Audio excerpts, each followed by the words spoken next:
Hello students, ये जो question है ये गेट CS 2019 में पूछा गया था। एसक्यूएल पे बेस्ड है ये। यहाँ पर हमें एक रिलेशनल स्कीमा दिया है जिसमें हमारे पास 3 टेबल्स हैं, supplier, parts and catalogue. Supplier में हमारे पास लिस्ट ऑफ सप्लायर है, पार्ट्स में हमारे पास लिस्ट ऑफ पार्ट्स है जिसमें कलर गिवन है पार्ट्स का, कैटलॉग में ये है कि कौन सा सप्लायर कौन सा पार्ट सप्लाई कर रहा है। तो यहाँ पर ये हमारा डेटाबेस क्लियर है। अब इस डेटाबेस पे हमने ये क्वेरी लगाई और ये क्वेरी हमारी क्या रिजल्ट देगी, तो ये हमें फाइंड करना है। तो इस टाइप के क्वेश्चन को सोल्व करना है जहां पर हमारे पास डेटा नहीं गिवन है। तो अगर हमारे पास डेटा नहीं गिवन है तो हम इसे कैसे सॉल्व करेंगे? तो हम क्या करेंगे, एक डमी डेटा क्रिएट करेंगे। तो जो हमारा डमी डेटा क्रिएट होगा वो कैसे क्रिएट होगा, that will be created based on जो हमारे पास ऑप्शंस गिवन है।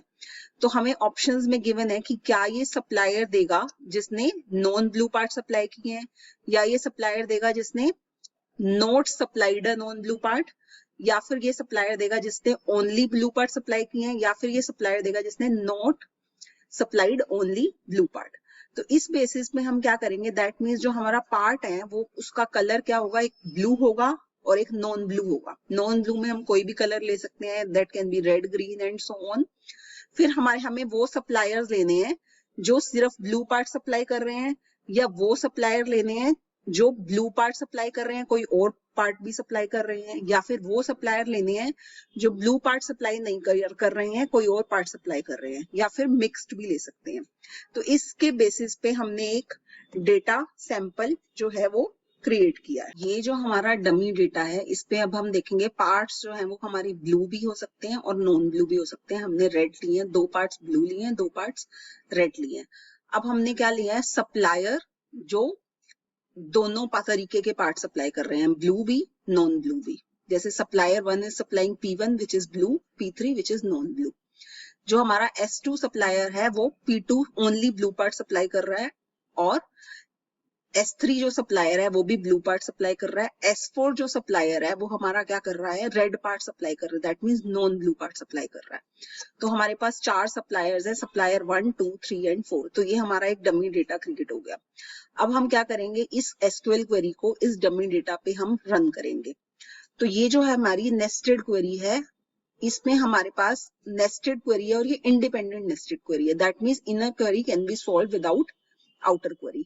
तो सबसे पहले हम इनर मोस्ट क्वेरी को सॉल्व करेंगे। इनर मोस्ट क्वेरी क्या कह रही है हमारी, select PID from part where P colour is equals to blue. That means वो पार्ट सिलेक्ट करने हैं जिसमें P colour not equal to blue है। तो दैट मीन्स ये दोनों part P3 and P4।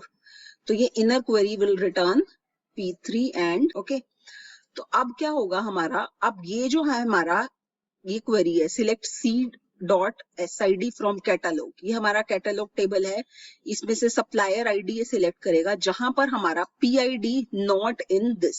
So that means जहां पर PID इस लिस्ट में से नहीं है तो सिर्फ ये वही SID सिलेक्ट करेगा। तो यहाँ पर क्या है, सप्लायर 1, ये जो हमारा फर्स्ट रो में अगर हम देखें तो PID P3 या P4 कोई भी नहीं है, तो सप्लायर 1 जो है वो हमारा सिलेक्ट हो जाएगा। सिमिलरली यहाँ पर सप्लायर 1 ये दोबारा सिलेक्ट नहीं होगा क्योंकि ये PID इज इन P3 और P4। अगर हम सप्लायर 2 की बात करें तो ये भी सिलेक्ट हो जाएगा क्योंकि PID ना P3 है ना P4 है। यहाँ पर सप्लायर 2 फिर से सिलेक्ट हो जाएगा बिकॉज PID ना P3 है ना P4 है। Supplier 3 will be selected because PID P3 भी नहीं है, P4 भी नहीं है। Supplier 4 will not be selected. तो ये जो हमारी सेकेंड वाली क्वेरी है वो क्या रिटर्न करेगी, S1 रिटर्न करेगी, S2 रिटर्न करेगी और S3 रिटर्न करेगी। तो अब हमारा जो आउटर मोस्ट क्वेरी है उसमें क्या है, select S dot name from supplier where SID not in this.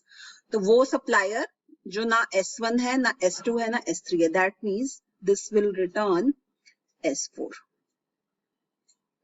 तो अब जो है अब हम चेक करेंगे अगर हमारा आंसर A होता तो क्या आउटपुट आना चाहिए था।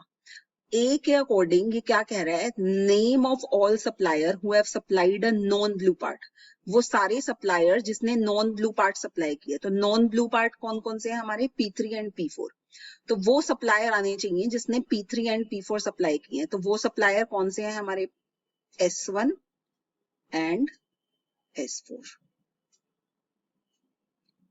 सो इसका मतलब अगर हमारा A आंसर होता तो हमारी क्वेरी का रिजल्ट S1 S4 आना चाहिए, बट हमारा क्वेरी का रिजल्ट इज ओनली S4, तो A is not the correct option. तो यहाँ पर हम A को क्रॉस कर सकते हैं।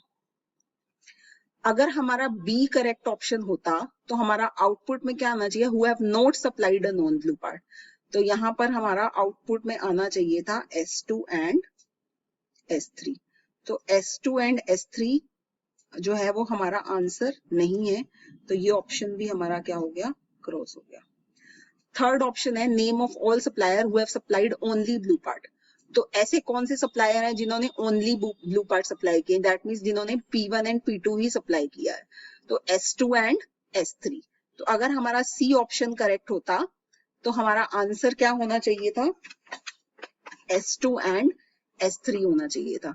तो यहाँ पर हमारा आंसर S2 एंड S3 नहीं है, तो ये भी जो है वो ऑप्शन क्या हो गया, क्रॉस हो गया। अगर हमारा name of all supplier who have not supplied only blue part, so that means वो सप्लायर जिन्होंने सिर्फ ब्लू पार्ट सप्लाई नहीं किए हैं, ब्लू के साथ कोई और पार्ट भी सप्लाई किया है।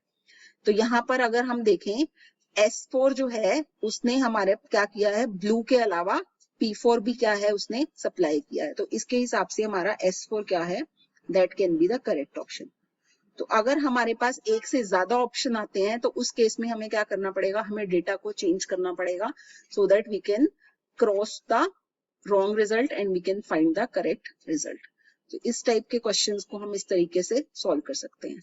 सो you can watch our channel to find more videos on this topic. Thank you.